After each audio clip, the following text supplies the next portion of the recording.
Hello, अब आ रही है आवाज़ ठीक से? तो देखिए, मैं नवाबपुर की बेटी हूँ, पढ़ी लिखी बेटी हूँ, और इस चुनाव के अवसर पर जैसा हम सभी को बताते हैं, आह्वान करते हैं कि हमें 100% यानी 100% मतदान करना है। इस प्रकार का आह्वान हर जगह से होता है, लेकिन साथ चलते यह 100% मतदान जो है वह सही आदमी को होना चाहिए, ऐसा भी आह्वान करना आज समय की जरूरत हो गई है। और इसलिए इस मंच से मैं आप सबको इस चुनाव में सही उम्मीदवार कौन है वह मेरे भाई साहब है ऐसा मैं नहीं कहूंगी, क्योंकि मैं इस नवाबपुर की बेटी हूँ और मैं चाहती हूँ कि नवाबपुर हमारा एक सभ्य, सुसंस्कृत, सुशिक्षित लोगों का गांव है। ऐसी हमारी पूरी महाराष्ट्र में पहचान है। हमारी नवाबपुर की राजनीति एक बहुत अच्छी राजनीति है। आप सब जानते हैं कि हमारे यहाँ पर दिग्गज नेता हो गए हैं दो, आदरणीय नाइक साहेब तथा आदरणीय माणिकराव जी गावी साहेब। दोनों ने मिलकर इस नवाबपुर का नक्शा बदल दिया। इस नवाबपुर का नाम भारतीय राजनीति में नवाबपुर किस प्रकार सभ्य और सुशिक्षित लोगों का गांव है, ऐसी पहचान हमारी करा दी है। और इसीलिए मैं चाहती हूँ कि नवाबपुर की यह पहचान हमेशा बनी रहे। हमेशा हमारे नवाबपुर की राजनीति गंदी राजनीति न बने, हमारे नवाबपुर के इस राजनीति में गुंडागर्दी न बढ़े, गुंडा राज न हो। इसलिए मैं चाहती हूँ कि भरत भाई साहब जैसे बिल्कुल सुसंस्कृत, सभ्य और सुशिक्षित उम्मीदवार को लेकर आप सब उनका विचार मन में रखकर आप सब उनको मत दे। इस हिसाब से इस मंच से मैं आज कुछ दो बातें आपसे करने आई हूँ। बस मैंने अभी कहा आप सभी को कि इस भारतीय राजनीति में, इस भारतवर्ष में आदरणीय माणिकराव दादा इस नाम का एक सिक्का चलता था, काफी लोकप्रिय हुए माणिकराव दादा, और उन्होंने जिस प्रकार की राजनीति चलाई वैसी राजनीति आज हमें देखने नहीं मिलती। अफसोस होता है मित्रों, जब हम गंदी राजनीति देखते हैं हमें बहुत बुरा लगता है कि इस नवाबपुर का नाम जिन्होंने रोशन किया, इस नवाबपुर की आन बान और शान जिन्हें कहा जाता है, पूरे भारतवर्ष में, पूरे भारतवर्ष की बात कर रही हूँ, पूरे भारत में माणिकराव गावी बस नाम ही काफी है। और ऐसे नेता के पुत्र उन्हीं के विचारों को लेकर आगे बढ़ रहे हैं और राजनीति की इस प्रकार की गंदी राजनीति में बने, इस प्रकार का प्रयास वह कर रहे हैं। मैं बता रही थी आप सबको कि आदरणीय माणिकराव जी दादा एक ऐसे नेता थे, इस नवाबपुर के नेता का ऐसे नेता थे कि जिन्होंने सालों तक, बहुत सालों तक नवाबपुर का प्रतिनिधित्व किया। नवाबपुर का नाम, हमारे धूलीपाड़ा का नाम, हमारे आदिवासी भाइयों बहनों का नाम इस भारत के नक्शे पर अंकित किया। ऐसे माणिकराव गावी जिन्होंने नाम कमाया। मेरी माता जी अक्सर मेरे पिताजी से कहती थी कि इतने साल राजनीति में रहे, मेरे बच्चों के लिए क्या कमाया आपने, क्या कमाया आपने, इतने 50-60 साल हो गए हैं, आपने मेरे बच्चों के लिए, मेरे इकलौते बेटे के लिए आपने क्या कमाया। और तब मेरे पिताजी कहते थे मित्रों कि देखो सही है तुम्हारी बात, मैं कुछ कमा नहीं पाया, लेकिन मैंने इज्जत कमाई, मैंने आदमी कमाए, मैंने अपना नाम, मेरे आदिवासी समाज का नाम, मेरे नवाबपुर का नाम, नवाबपुर में रहने वाले सभी गुजराती भाई हो, सभी मारवाड़ी भाई हो, सभी मुस्लिम भाई हो, सभी क्रिश्चियन भाई हो, सभी का नाम मैंने दिल्ली में रोशन किया कि मैं उस नवाबपुर में रहता हूँ जिस नवाबपुर में ये सारी जातियां, सभी जाति धर्म के लोग भाईचारे के साथ एक दूसरे से रहते हैं, ईद पर मिलते हैं, दिवाली पर मिलते हैं, यहाँ क्रिसमस पर मिलते हैं। ऐसा भाईचारा जिस नवाबपुर में चलता है, मैं वहाँ का नेतृत्व करने वाला इस भारत का सुपुत्र हूँ। ऐसे हमारे पिताजी आप सब जानते हैं कि उनका भारतीय राजनीति में बड़ा दबदबा था। दिग्गज नेता थे। कई युवा वर्ग, कई युवा लड़के यहाँ पर विराजमान हैं। उनके लिए मैं एक बात याद दिला देती हूँ कि हमारे पिताजी को लेकर, हमारे यहाँ हम सबके पिताजी में बात कर रही हूँ नवाबपुर के, हमारे सभी आदिवासी भाई बहनों के। हमारे यहाँ जो 12 पगड़ जातियाँ रहती है नवाबपुर में, सुनार हो, लुहार हो, गुजराती हो, मारवाड़ी समाज हो, सारे समाज का नेतृत्व, सारा समाज जिन्हें पितामह समझता था, अग्रज समझता था, पिता समझते थे, ऐसे दादा हमारे पिताजी जब संसद में उन्हें लेकर एक बहुत बड़ा हादसा हुआ, एक बहुत बड़ी बात फैलाई गई, गलत फैलाई गई। जैसे भाई साहब को लेकर कई गलत बातें आजकल फैलाई जा रही हैं, लेकिन जनता समझदार है और समझने वाले को इशारा काफी होता है कि क्यों गलत मत प्रवाह है, गलत बातें जो है वो क्यों फैलाई जा रही है। सही बात, यही बात आदरणीय पिताजी को लेकर संसद में चली कि पिताजी का किसी फ्रॉड करने वाले, किसी गुंडे वाले आदमी के साथ उनका कुछ संबंध है। कुछ क्लिप वायरल हुई, बहुत बड़े बुजुर्ग जो है, जो पिताजी के समान है, ऐसे कई यहाँ मंच के सम्मुख है, साइड में बैठे हुए कई लोग जानते हैं कि पिताजी कैसे आदमी थे। नवाबपुर की मिट्टी थी और आदिवासी नस्ल के थे, भ्रष्टाचार कोसों दूर था, कभी भी किसी का एक पैसा उन्होंने नहीं खाया। और ऐसे पिताजी को लेकर जब गलत बातें संसद में फैलाई गई तो सुनिए मित्रों, कई युवा वर्ग है, उनकी जानकारी के लिए मैं बता दूं कि वह गलत बातें जब उनको लेकर फैलाई गई तो उनके सुरक्षा के लिए कौन खड़ा रहा? हमारे संसद में दिग्गज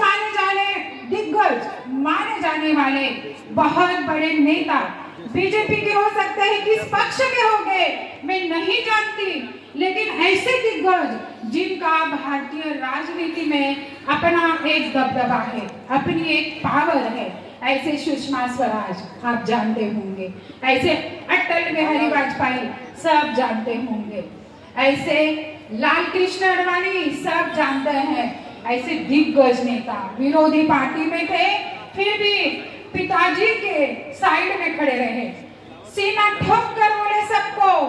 क्लिप थी, दूरदर्शन के सामने आकर बोले, मीडिया के सामने आकर बोले, संसद में तो बोले ही कि माणिकराव जी दादा को हम सालों से जानते हैं, ऐसा सीधा साधा आदमी कभी किसी के साथ इस प्रकार का भ्रष्ट व्यवहार, इस प्रकार का भ्रष्टाचार कदापि नहीं कर सकता। हम गारंटी लेते हैं, देखिए मित्रों, विरोधी पक्ष के लोग गारंटी ले रहे हैं एक ऐसे आदिवासी नेता का जो दूर दराज से, दूर पहाड़ी में जन्मा है, और ऐसा आदिवासी नेता जब दिल्ली के संसद में जब खड़ा होता है तो उसके सुरक्षा के लिए वहां के दिग्गज नेता पिताजी के सामने आ खड़े हुए, बोले भरी संसद में, अपने ऊंची आवाज में बोले। सुषमा स्वराज को तो आप सुनते ही होंगे, अटल बिहारी वाजपेयी कितने प्रसिद्ध लोकप्रिय कवि हैं, आप जानते होंगे। उन सभी ने पिताजी के जो अपोज में बातें कही थी उन्हें खारिज कर दिया, रफा दफा कर दिया कि माणिकराव जी दादा कतई ऐसे गलत इंसान नहीं है, कतई इस प्रकार का गलत व्यवहार वो किसी से नहीं करेंगे। ये हमारे नेता है, ये ईमानदार नेता है, ये प्रामाणिक नेता है, ये आदिवासी नेता है, ये नवाबपुर जैसे सभी जातियां जैसे भाईचारे से रहती है उस नवाबपुर का, नंदुरबार का यह प्रतिनिधित्व करते हैं। ऐसे नेता कतई ऐसा नहीं हो सकते। कई क्लिप्स उस समय वायरल हुई, मैंने यह बात इसलिए ताजा की क्योंकि कई युवा वर्ग यहाँ मंचासीन भी है और मंच के सम्मुख विराजमान भी है, इसलिए यह बातें मैंने उनके सामने यह बातें रखी। मैं बीच में मैंने आपको बताया कि मेरे पिताजी अक्सर कहते थे कि मैंने पैसा नहीं कमाया, मैंने आदमी कमाए और इज्जत कमाई। मैं जब नहीं रहूंगा तो मेरे पीछे मैंने यह जो कमाई की है, मेरे यह कमाए हुए लोग, भाई साहब इन्हें भरत को कहते थे, मेरा छोटा भाई है इसलिए मैं भरत कहूंगी कि भरत देख, मैंने तेरे लिए कुछ पैसे नहीं कमाए, लेकिन मैंने इतने आदमी कमाए हैं, इतने आदमी कमाए हैं और सच्चे आदमी कमाए हैं। और मेरे बाद मैं जब नहीं रहूंगा, यही लोग तेरे पीछे खड़े रहेंगे, यही लोग तेरे पिता बनेंगे, माता बनेंगे, भाई बनेंगे, भाई बनेंगे, चाचा बनेंगे और लाडली बहना भी बनेंगे। ये पिताजी की कमाई, ये पिताजी की संपत्ति। और आज हमें मित्रों इस बात का अनुभव होता है, कई जगहों पर हम जाते हैं, हम देखते हैं कि मेरे पिताजी जब स्वर्गवासी हो गए, मेरे भाई साहब अकेले नहीं पड़े, अकेले नहीं पड़े, आप सभी ने उनका साथ निभाया। आप सब मेरे भाई साहब के साथ खड़े रहे, उनके पीछे खड़े रहे। समय आने पर आपने उनको सहारा दिया। इतने अच्छे और ऐसे सभी सही अच्छे सुसंस्कृत अच्छे लोग आज भी अभी भी भाई साहब के साथ खड़े हैं। आप पर भरोसा है, आपके भरोसे पर भाई साहब इस चुनाव में खड़े हैं। उनका भरोसा टूटने नहीं देना है हमें। उन्हें नवापुर को लेकर, नवापुर के बेटे हैं, नवापुर का सुपुत्र होने का गर्व हमेशा महसूस करते हैं भरत भाऊ।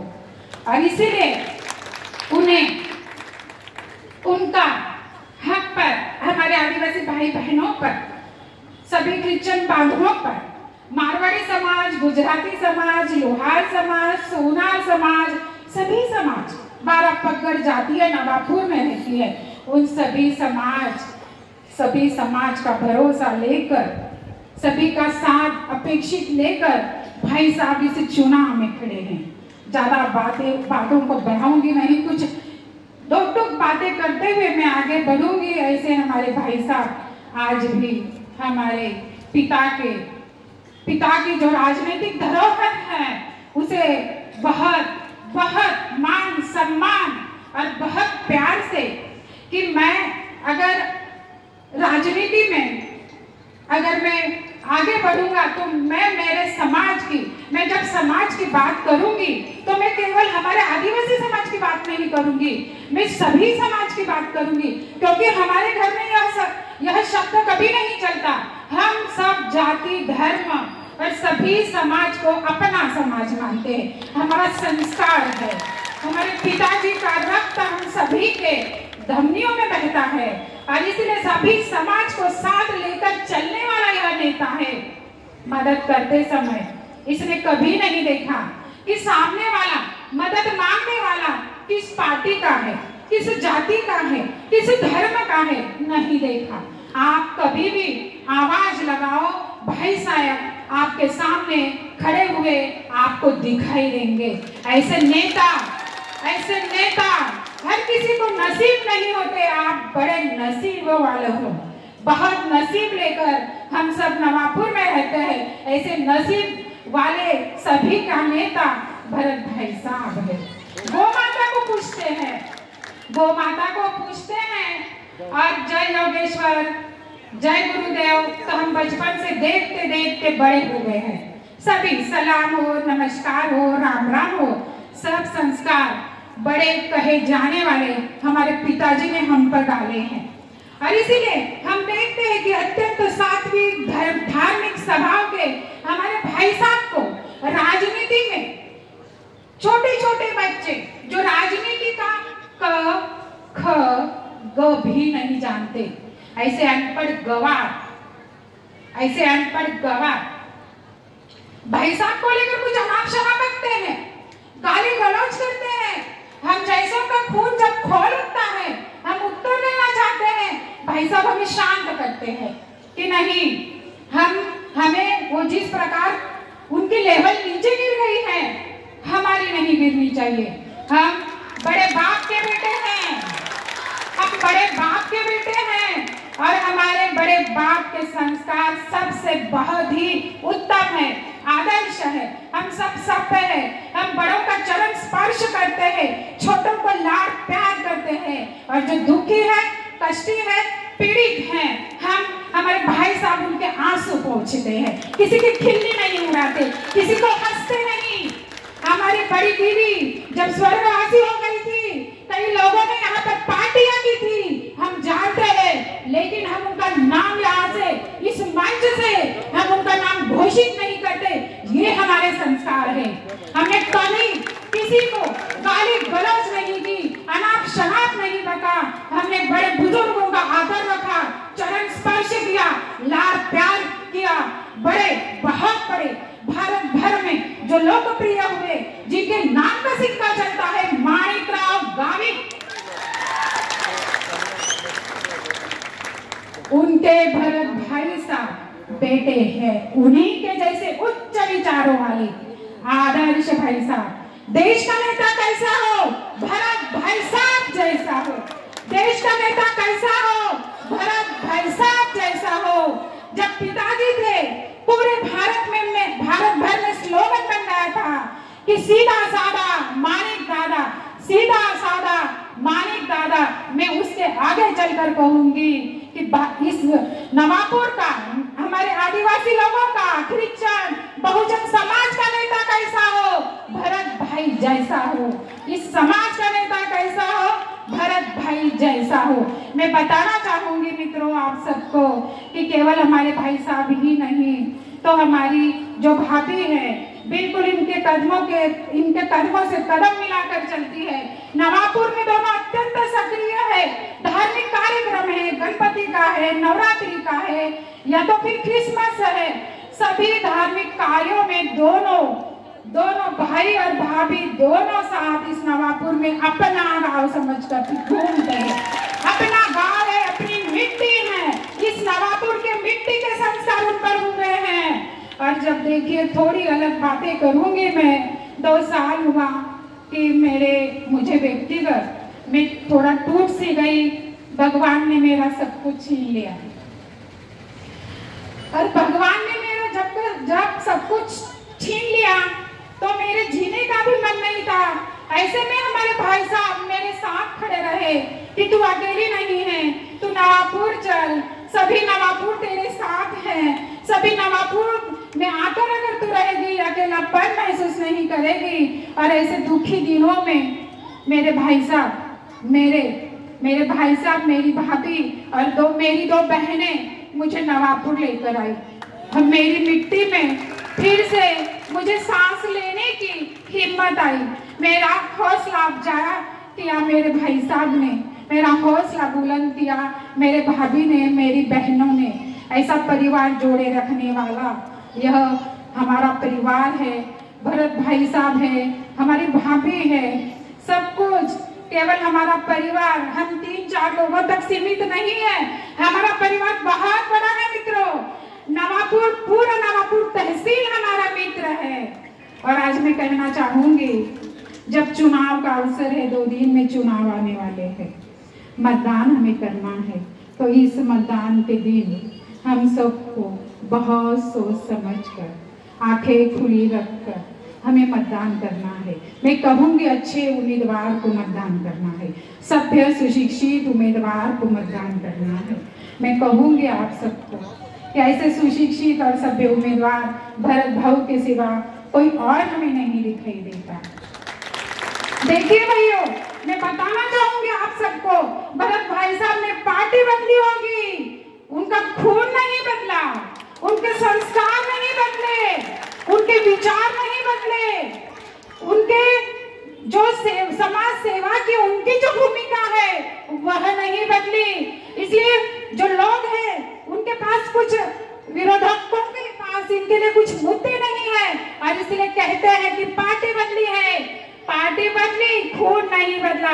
खून वही गाढ़ा खून है, वही रंगतदार लाल रंग का गाढ़ा, और जो भारत भर में जिस खून के सामने नतमस्तक हुए लोग, ऐसे बड़े पिताजी का खून उनमें बहता है, कभी नहीं बदलेगा, कभी नहीं बदलेगा।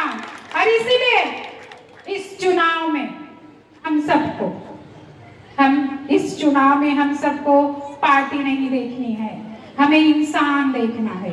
इंसानियत से लबालब भरा, प्यार से भरा हुआ, बड़ों बुजुर्गों की इज्जत करने वाला, छोटों को लाड़ प्यार करने वाला, हमारे संकट में हमें मदद करने के लिए दिन हो रात हो हमारे आगे पीछे घूमने वाला सामान्य नेता, सभी सामान्य लोगों का नेता यानी भरत भाऊ, इस इंसान को, इस इंसानियत से भरे व्यक्ति को हमें मत देना है। दिया हमने पंजा को मत। 10 साल हुए, 10 साल हुए मित्रों, कम नहीं होते 10 साल। 10 साल हमने पंजा को, केवल पंजा को, हम सबका प्यार है इंदिरा कांग्रेस पर। मैं सुरभ सिंह नाइक साहब से मन से माफी मांगूंगी, वो मुझे माफ भी कर देंगे, क्योंकि मैं 2 बातें जो आगे कहूंगी शायद उन्हें दुख होगा, लेकिन मुझे कहना है क्योंकि ये सच्चाई है। पंजे पर चून कर आने वाले हमारे आमदार में निष्क्रिय आमदार कैसे होते हैं, इसका उदाहरण भारत भर में दिखा दिया है। निष्क्रियता से भरे हुए, केवल निशानी देखकर अब हम, केवल पंजा देखकर अब हम मत नहीं देंगे, मतदान नहीं करेंगे। पंजा देखकर हम मतदान करने वाले दिन अब नहीं रहे, क्योंकि उस समय पंजा पर खड़े होने वाले लोग कुछ अलग नस्ल के होते थे, जैसे पिताजी थे, जैसे सुरभ सिंह नाइक थे। ये अलग नस्ल के लोग पंजा पर उम्मीदवारी करते थे, आंखें बंद करके, आंखें मूंद करके, कुछ भी सोचे समझे बिना समझे हम उन्हें चुन कर लाते हैं। लेकिन वह दिन अब नहीं रहे। अब हमें सोचना है, संविधान हमें अवसर देता है, हमें 5 साल में हमारा नेता चुनने का अवसर देता है। किस लिए देता है? ताकि जो निष्क्रिय आमदार है, संविधान हमें बताता है कि ऐसे निष्क्रिय आमदार को बदल डालो, इसलिए अवसर देता है। हमें भी अवसर मिला है, हमें भी ऐसे निष्क्रिय आमदार को बदल देना है, और हमें एक बार भाई साहब को इस नवापुर की सेवा करने का अवसर देना है। हमें एक बार इस इंसान को देखकर, इसकी इंसानियत को देखकर हमें भाई साहब को चुन कर लाना है। इस बार हमें पंजे की निशानी नहीं देखनी है, हमें इस बार इंसान देखना है। देखिए मेरे साथ प्रियंका आई है, जो राहुल गांधी को सभी हदें पार करके मिलती है, चाहती राहुल गांधी को है, लेकिन राहुल गांधी की पक्ष की जो निशानी लेकर खड़े हैं वह उन्हें पसंद नहीं करती, वह इंसान देखती है। प्रियंका आओ स्टेज पर, आओ स्टेज पर प्रियंका। ये हमारी भतीजी है। देखिए मानते हैं सब राहुल गांधी को, मानते हैं इंदिरा कांग्रेस को, लेकिन उनका प्रतिनिधित्व करने वाला उम्मीदवार अब निष्क्रिय हो गया है, कुछ काम के नहीं रहे हैं। क्षमा करेंगे मुझे, कई लोग मेरी बातों को शायद उन्हें पसंद नहीं होगा, लेकिन ये सच्चाई है, और सच्चाई हमेशा कटु होती है, सभी को वह हजम नहीं होती, लेकिन ये सच्चाई सबको समझ लेनी है। और इसलिए हम मानते हैं इंदिरा कांग्रेस को, मानते हैं राहुल गांधी को, लेकिन अब की बार हम निशानी देखकर मत नहीं करेंगे, हम इंसान देखकर मत करेंगे। इंसानियत से भरा जो उम्मीदवार है उसे हम मत देंगे। मैं अपेक्षा करती हूँ आप सबसे, मैं बेनती करती हूँ कि आप सब सोच समझ कर, विचार करके इस चुनाव में बिल्कुल सभी बहुत 100% मत भरत भाऊ को देंगे और बड़े मतों से उन्हें चुन कर लाएंगे। आप सबका प्रतिनिधित्व करने का अवसर आप उन्हें निश्चित रूप से देंगे। इस प्रकार की आशा अभिव्यक्त करके मैं अगला सूत्र गादी सर को सुपुर्द करती हूँ। धन्यवाद, शत धन्यवाद।